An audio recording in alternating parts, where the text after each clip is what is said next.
வாங்க புடலங்காய் பருப்பு கூட்டு எப்படி செய்யுதுன்னு பார்க்கலாம். சிறுபருப்பு ஒரு 4லேருந்து 5 ஸ்பூன் கழுவிட்டு இந்த மாதிரி குக்கரில் சேர்த்துருக்கேன்.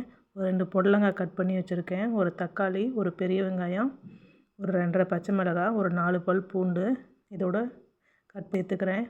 மிக்ஸ் பண்ணிவிட்டு ஒரு சின்ன டம்ளர் ஒரு 3/4 டம்ளர் தண்ணி ஊற்றி நல்லா மிக்ஸ் பண்ணி ஒரு 3லேருந்து 4 விசில் விட்டு எடுத்துக்கலாம்.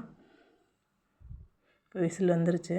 ஓப்பன் பண்ணிவிட்டு இது கொஞ்சோண்டு மஞ்சத்தூள், ஒரு 1/4 ஸ்பூன் மஞ்சத்தூள், ஒரு ஸ்பூனு கல்லுப்பு சேர்த்து மிக்ஸ் பண்ணிவிட்டு அடுப்பை ஆன் பண்ணி நல்லா கொதிக்க விட்டுறலாம்.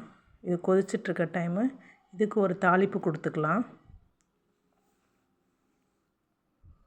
நல்லா கொதிக்கட்டும். நல்லா கொதிச்சதுன்னா தான் நல்லா பருப்பும் அந்த காயும் குழஞ்சி வரும்.